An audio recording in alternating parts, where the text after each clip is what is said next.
안녕하세요. 시니어 라이프 비즈니스를 연구하는 최학기입니다. 이번 시간에는 시니어 마케팅 7강 고령화 시대 꼭 알아야 할 마케팅 기법 두 가지에 대해서 살펴보도록 하겠습니다. 네, 고객 이탈 방지를 위한 컨설팅 기법, 그리고 고객 가치를 계산하는 방법 두 가지에 대해서 살펴보도록 하겠습니다. 지난 시간에 마케팅 활동이라는 것이요, 고객의 동선에 따라서 관계를 형성하고 고객을 유치한 다음에 유지하고 가치를 창출하는 거라고 했는데요.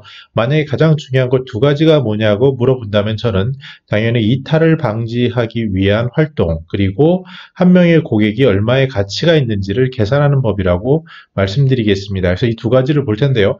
일단은 고객을 유치한다는 것이 이렇게 고객을 한 명을 유치하게 되면 새로운 고객이 들어오게 됩니다. 그런데 이 고객이 남는 것이 아니라 고객들은 천이라고 해서 이탈을 항상 하게 되죠.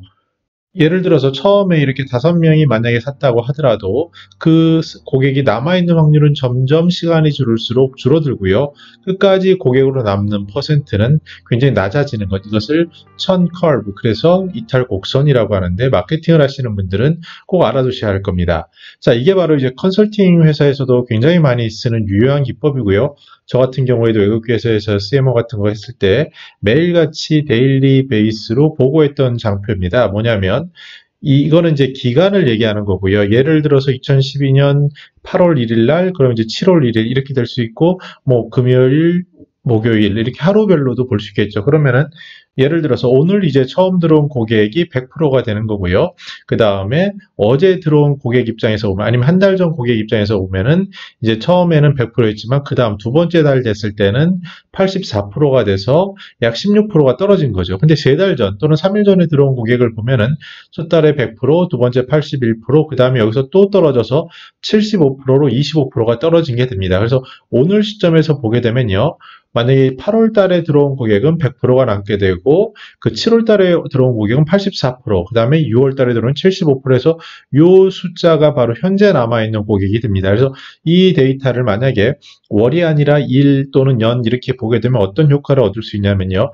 아, 우리가 그 고객이 얼마나 이탈했는지, 그리고 특히 예를 들어서 그 이탈의 추세는 어떤지 이런 것도 볼 수 있죠. 예를 들어서 첫 번째 달에서는 이제 지난달에는 84%, 81%, 나아졌네라고 생각할 수 있지만 어느 순간에는 88%도 있는 거고요. 이런 것을 통해서 어느 시점에 들어온 고객이 왜 나갔고 몇 명이 나갔는지를 봄으로써 그러면 이 이탈이 어떻게 예측이 되고 있고 우리가 하는 활동들이 잘하고 있나, 그러면 이 고객들이 이탈을 방지하기 위해서 어떻게 해야 되는지에 대한 아주 객관적인 숫자를 주는 중요한 분석법이라고 말씀드릴 수 있습니다. 그래서 이것은 이제 기간을 어떻게 쓰냐면요. 최근 기간으로 하고 경관 그 월수 또는 일수 이렇게 고객 분석을 할 수 있는 방법입니다. 일반적으로 고객 유지라는 것의 그럼 효과가 무엇이냐를 알아야 되는데요. 이제 한 사이트의 정보이기 때문에 일반화할 수는 없지만 저도 현장에 있는 경험으로 보면 굉장히 맞는 부분이 많습니다. 먼저 대부분의 고객이 남는 게 아니라 68%는 떠난다라고 얘기를 하고요. 그 2%의 고객 유지, 그러니까 남아있는 고객에 대해서 관심을 얻게 되면은 비용을 무려 10%나 줄이는 효과가 있고요. 예를 들어서 고객 이탈을 5%를 막아서 더 유지하게 하면은 그 효과는 수익성 관점에서는 25%에서 125%가 된다고 하고요. 이게 이제 가장 눈에 띄는 데이터인데요.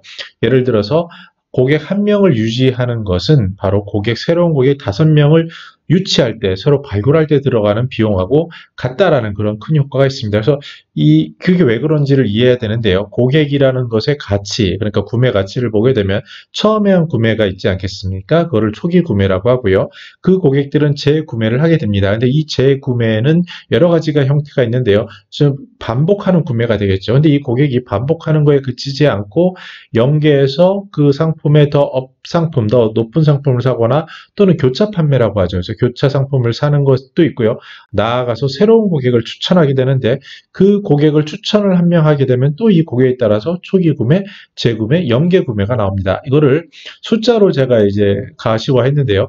만약에 한 명의 고객이 만족해서 10명의 고객에게 추천한다면 이 사람의 가치는 얼마냐 했을 때 그 한 명이 만약에 10만 원씩 내는 사람이었다. 그리고 24개월 동안 유지했다고 했을 때 무려 7,800만 원 정도의 그런 가치가 나옵니다. 그 계산법은요. 한 번 10만 원을 썼지만 이 사람의 생애 가치라고 하죠.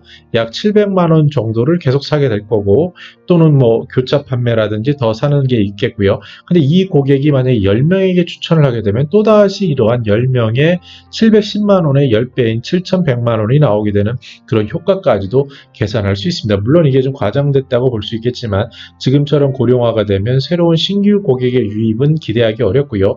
기존 고객을 유지하는 것, 그러니까 이탈하지 않게 하는 것, 그리고 이 고객과의 관계를 통해서 만족하게 하는 것, 나아가서 이 고객이 추천해서 어떻게 다시 끌어오게 하는 것이 중요한데 시니어에 있어서는 이런 구전이나 추천이 그 어떤 고객보다 중요하다는 것을 아마 잘 아실 겁니다. 네, 그래서 오늘 정리해 보면요. 이렇게 마케팅 활동은 여러 가지가 있는데 요새는 고령화 시대가 되면서 어떠한 새로운 고객을 발굴하는 것 좀 어렵고요. 그 고객들을 이탈을 방지하는 것. 그래서 그 가장 핵심적인 방법이 천 커브라는 게 있어서 천이 어떻게 떨어지는 것을 얼마나 이 곡선 그래프를 기울기를 낮게 할 건가를 고민하셔야 되고요. 그 다음에 그것을 만약 분석을 하고 싶다면 이렇게 거꾸로 연도별로 아니면 일별로 해서 경과 기간별로 어떻게 어느 층에서 나갔고 왜 나갔는지를 분석해서 그럼 이 사람들이 떨어지는 폭이 지난달에 만약 84%인데 이것보다 더 낮게 하려면 어떻게 해야 되는지 또 현재 남아있는 고객은 어떤 고객인지 이런 것들을 보는 것이 바로 고객 이탈 방지 분석법, 영어로는 천 임팩트라고 합니다. 그래서 그런 것들을 하는 것들이 이제 마케팅 부서에서 굉장히 중요하고요. 고객의 가치라는 것은 단순히 처음에 얼마를 샀다가 중요한 게 아니라 그 고객이 평생 동안 다시 재구매를 하고 연계 구매를 하고 나아가 추천 고객까지 이끌어가는 특히 시니어들이 갖는 특징 이런 것들을 이해하는 것이 바로 마케팅 활동의 가장 중요한 분석 기법이라고 할 수 있겠습니다. 자, 그러면 오늘까지 이렇게 길게 이제 이론에 대해서 얘기를 했고요. 다음 시간부터는 첫 번째 이제 세그먼트인 제가 이 목적에 맞춰서 연령 45세에서 60세면서 생활비 여유가 굉장히 그래도 탑 20, 20%에 속하는 그런 분들의 니즈 갭은 무엇이고 그 갭을 어떻게 채울지 그걸 위한 마케팅 활동은 무엇인지에 대해서 살펴보도록 하겠습니다. 경청해 주셔서 감사합니다.